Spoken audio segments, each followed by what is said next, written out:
Ziarah makamnya Nabi beda. Sudah bukan urusan lagi tentang pahala. Ini urusan kekuatan iman, kekuatan mahabbah, sehingga masuk di dalam kategori orang-orang yang dicintai oleh Rasulullah Sallallahu Alaihi Wasallam, sampai diwajibkan dia dapat syafaat nanti di hari kiamat. Man zarani maitan wajabat lahu syafaati yaumal qiyamah.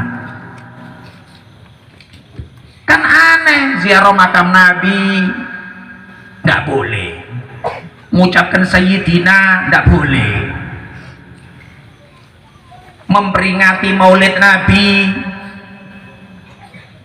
sesat, bid'ah, neraka. Sekarang ada lagi mereka ngomong karena sudah nggak sanggup lagi ngelihat banyaknya orang yang senang maulid Nabi. Mereka sekarang ngomong gini, kalau peringatan maulid Nabi nggak boleh, yang boleh itu peringatan haulnya Nabi. Peringatan haul, sebetulnya kan sama kan, maulid sama haul kan sama, tanggalnya 12 Rabiul Awal. Tapi beda, kita senang dengan lahirnya Nabi, tapi mereka senang dengan matinya Nabi. Na'udzubillah min dzalik. Saya bukan membahas akan haulnya para ulama. Haulnya para ulama adalah kita memperingati jasa-jasa mereka. Tapi ini aneh, kelompok kayak gini nih. Ucap Sayyidina nggak boleh. Muliakan ahlul bait Nabi, keturunan Nabi, katanya hulu, berlebihan. Mengharapkan syafaat Nabi, katanya dinina bubukkan dengan syafaat.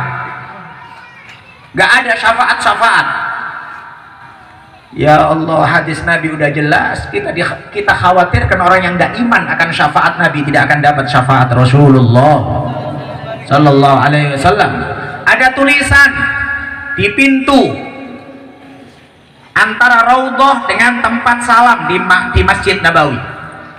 Kalau Anda dari Raudhahnya Nabi, kemudian Anda lewat ke depan, kemudian Anda belok kiri, kan itu salam sama Nabi, makamnya Nabi. Itu di pintu tersebut, di atasnya ada tulisan, syafaati li ummati yaumal qiyamah haqqun, faman lam yu'min biha falaysa min ahliha. Syafaatku kepada umatku nanti di hari kiamat adalah kebenaran. Siapa yang tidak beriman dengan syafaatku, maka dia tidak termasuk orang yang dapat syafaatku. Na'udzubillah min dzalik. Hadis harus ditulis sama mereka. Hadis Nabi ditulis di pintu Raudhahnya Nabi. Ada pula sebagian orang juga mengatakan mudah-mudahan kita dapat syafaatnya Nabi, yang pastinya semuanya dengan izin Allah. Gak usah pakai disebut lah dengan izin Allah itu. Semua orang Muslim ngertinya, semua orang iman ngerti, semuanya pasti dengan izin Allah. Jangankan urusan syafaat, semut ngangkat kaki nggak bisa kalau tanpa izin Allah. Itu akidah kita. Nyamuk nggak bisa terbang kalau tanpa izin Allah. Itu udah pasti. Tapi seakan-akan ungkapan yang pastinya dengan izin Allah. Kayak Nabi Muhammad pun nggak punya kedudukan nanti di hari kiamat. Maka hormatin Rasulullah setinggi-tingginya, bahkan menghormati Nabi, memuliakan Nabi. Ini adalah intisari dari diutusnya Rasulullah. Intisari dari diutusnya Nabi adalah menghormati beliau. Setelah beriman, menghormati. Anda baca di surat Al-Fatah. Surat Al-Fatah. Inna arsalnaka syahidan wa mubashiran wa nadhira litu'minu billahi wa rasulih wa tu'azziruhu wa tuwaqqiruhu wa tusabbihuhu bukratan wa asila.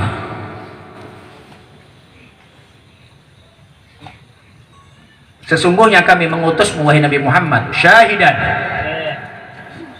Syahidan apa? Saksi. Kalau saksi berarti ngelihat kan? Di ayat yang lain, ya ayuhan nabi inna arsalnaka syahidan wa mubashiran wa nadhira wa da'iyan ilallahi bi'idnihi wa sirajan munira. Sifat pertama apa? syahidan. Sebelum bicara dakwah, sebelum bicara basyiran wa nadhira da'iyan, belum itu syahidan. Syahid apa syahid? Saksi. Saksi untuk semua umatnya. Berarti Nabi tahu lah. Cemana menjadi saksi kalau tidak tahu? Anda mau datang ke pengadilan menjadi saksi sebuah kasus, hakim nanya, kau tahu kasus ini? Enggak Tuan. Loh ngapain kau datang ke pengadilan kalau enggak ngerti kasusnya? Dan tahunya pun juga harus yakin. Datang ke pengadilan jadi saksi, kau ngerti kasus ini terjadi pembunuhan di kampungmu ini? Iya Tuan Hakim. Kau tahu kejadiannya? Tahu Tuan Hakim. Kau paham ciri-ciri orang yang membunuhnya? Nah itu Tuan Hakim yang aku tidak tahu. Ya gak jadi saksi. Saksi itu detail tahu semuanya. Dan Rasulullah tahu semuanya yang kita lakukan. Syahidan. Kalau Anda tidak yakin Rasulullah hadir di majelis ini, kalau Anda nggak yakin Rasulullah hadir di majelis ini, kalau saya yakin, terserah yang mungkin merasa ngomong apa itu Ustaz, Rasulullah hadir, terserah. Kalau nggak percaya nggak apa-apa, bukan menjadi syarat iman loh. Tapi yang paling rendah imannya, dia pasti yakin ini majelis sampai laporan kepada Rasulullah.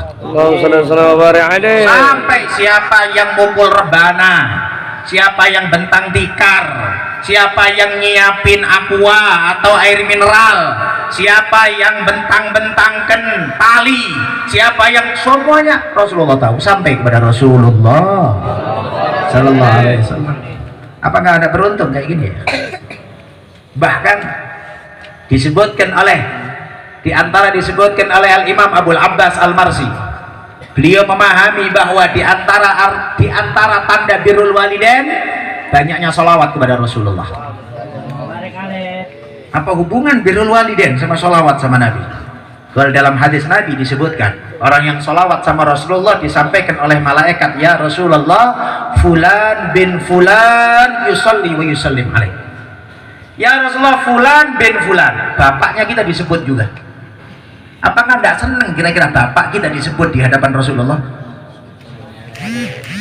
Maka perbanyak sholawat sama Rasulullah. Anda menjadi anak yang bakti sama orang tua. Anda menjadi anak qurratu ayun untuk orang tua.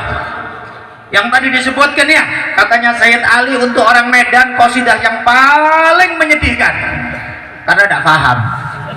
Tidak paham. Tapi lebih kurangnya kan berbicara tentang gimana ibu, gimana pengorbanan ibu sama anak. Lebih kurangnya lah. Yang kita paham sih cuma drone sama lon aja sih, nggak ada yang lainnya gitu ya. Cuma drone itu aja yang kita tahu. Tapi lebih kurangnya lah kita pahamin bahwa bicara akan pengorbanan ibu, cintanya orang tua kepada anak. Ini tadi kita sampaikan nih. Gimana kemuliaan Rasulullah? Pertama, syahidan. Anda bersalawat sampai sama Rasulullah. Anda hadir majelis sampai sama Rasulullah. Dan alangkah juga menyedihkan kita bermaksiat pun juga sampai sama Rasulullah. Ya Allah, apakah sedih Rasulullah? Hah? Tapi insya Allah rahmatnya Rasulullah Sallallahu Alaihi Wasallam. Dan yang besar harapan kita adalah istighfarnya Rasulullah untuk kita. Yang lebih besar kita harapkan adalah istighfarnya Rasulullah. Uridat alayya a'malu ummati, dinampakkan amalnya umatku kepadaku. Yang aku temukan baik, aku muji sama Allah. Yang aku temukan tidak baik, aku istighfarkan kalian kepada Allah Subhanahu wa ta'ala. Beruntung ya ikhwan, majelis kayak gini nggak ada ruginya sama sekali. Nggak ada ruginya. Nggak ada ruginya sama sekali. Insya Allah kita berharap majelis ini memiliki keterikatan sambung menyambung sampai kepada Rasulullah Sallallahu Alaihi Wasallam. Apalagi majelis ini insya Allah guru-gurunya itu memiliki tali sanad. Yang tali sanad ini sangat kokoh. Taubahnya seperti rantaian-rantaian besi yang tidak lepas. Sampai yang ujungnya yang termulia baginda Nabi Muhammad Sallallahu Alaihi Wasallam. Kalau yang bawah gerak dengan kadar kekuatan yang di bawah gerak, yang atas akan merasakan, insya Allah. Dan apalagi alhamdulillah para habaib, para dzurriyyat Rasulullah Sallallahu Alaihi Wasallam yang memimpin majelis ini, ya. Dan mungkin kita diberitahu sama tengku-tengku, sebagian tengku-tengku yang sudah tua, ya. Kita diberitahu sama beberapa ulama-ulama Aceh, kalau dulu katanya, kalau maulid di Aceh itu nggak cukup 40 malam itu, 4 bulan, 40 malam kurang lah. Ya, Pak, tambah lagi. Siap, tambah lagi. Siap. Kita tanya sama Walid, siap enggak Walid? Oh, kalau Walid siap terus lah 4 bulan maulid. Dulu maulid 4 bulan di Aceh. Di Minang juga ada istilah bulan mulut, anak mulut, cicit mulut. Orang Minang. Orang Padang ya. Jadi istilahnya semua ulama kita dulu itu ngerti kemuliaan bulan maulid Nabi. Dan juga gimana hormatnya mereka kepada para habaib, para sayyid. Disebutkan kalau ada sayyid lewat, mereka lagi jalan naik sepeda, mereka akan turun, itu orang kampung. Pasti turun untuk menghormat sayyid yang lagi jalan keluar dari rumah. Ini dulu penghormatan mereka kepada anak turun Rasulullah. Ini bukan berlebihan.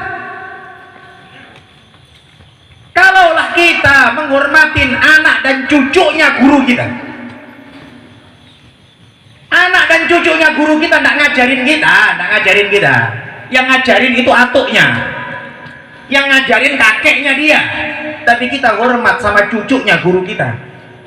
Gimana pandangan Anda dengan cucu dan keturunan baginda Nabi Muhammad Sallallahu Alaihi Wasallam? Maka hati-hati urusan cinta, Tuhan, letakkan di tempat yang semestinya. Ya, cinta sama ulama, cinta sama habaib, cinta solehin. Jangan pula di hati cintanya sama artis. Artisnya pun sampai ngomong pula, nggak apa-apa masuk neraka. Itu pula gambarnya kau letakkan di kamarmu. Masih ada orang majelis? Hah? Enggak ada. Artis berani mau masuk neraka, kok gambarnya diletakkan pula di kamar kita. Naudzubillah min zalik. Maka ini letakkan cinta itu yang benar. Ikhwan yang mau kawin, letakkan cinta sama cewek yang benar. Kan gitu kan ya? Cari cewek yang satu majelis. Jangan pula cari cewek yang sono. Gara-gara istri kau nggak jadi, akhirnya kau ikut maulid 40 arba'in gara-gara salah kawin, habis itu bid'ah Sayyid Ali itu. Gimana pula? Neraka tuh Sayyid Ali alatos tuh. Gara-gara salah pilih istri. Maka oleh sebab itu letakkan cinta yang benar, dan pastinya cinta kepada baginda Nabi Muhammad Sallallahu Alaihi Wasallam, kepada sahabatnya sebagai ring pertama cinta Rasulullah, sahabat Nabi, sehingga Nabi menyatakan ayatul iman hubbul ansar wa ayatul nifaq bughdul ansar. Tanda keimanan cinta orang Ansar, tanda munafik adalah benci sama orang Ansar. Allah fi ashabi la tattakhidhum gharadan min ba'di. Kalian takwa sama Allah urusan sahabatku, kalian takwa sama Allah urusan sahabatku. Jangan jadikan mereka sasaran urusan kalian. Jangan jadikan mereka sasaran cacian dari kalian. Hati-hati.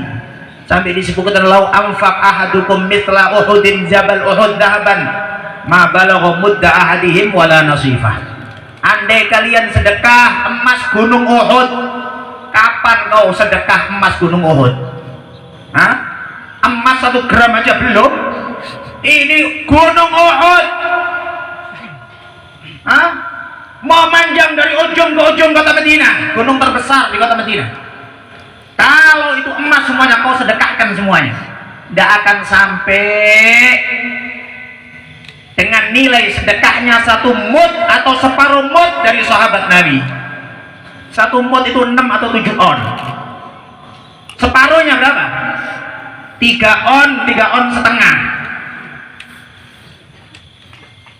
Cemana pula kemudian semisal Sayyidina Utsman bin Affan, cemana pula dengan Sayyidina Umar bin Khattab, cemana pula dengan semisal Sayyidina Abu Bakar As-Siddiq radhiyallahu an. Maka jangan kemudian sahabat dibentur-benturkan dengan ahlul bait. Sayyidina Ali bin Abi Thalib adalah orang yang paling menghormat kepada Sayyidina Abu Bakar As-Siddiq. Sayyidina Abu Bakar juga hormat kepada Sayyidina Ali. Ahlul bait juga adalah sahabat. Sekarang kita tanya, ahlul bait siapa yang kalian banggakan? Sayyidina Ali. Saya tanya, Sayyidina Ali sahabat apa enggak sahabat? Sahabat. Sayyidah Fatimah, ahlul bait, sahabat apa enggak sahabat? Sahabat. Sayyidina Hasan, Sayyidina Husain, keluarga Nabi, cucunya Nabi, sahabat apa enggak sahabat? Sahabat. Terus kalau kemudian dibeda-bedakan pula, kau punya apa? Enggak, aku cuma cinta ahlul bait saja, sahabat enggak. Ada pula orang yang juga demikian kebalik, aku cinta sahabat saja, enggak mau hadis dari ahlul bait.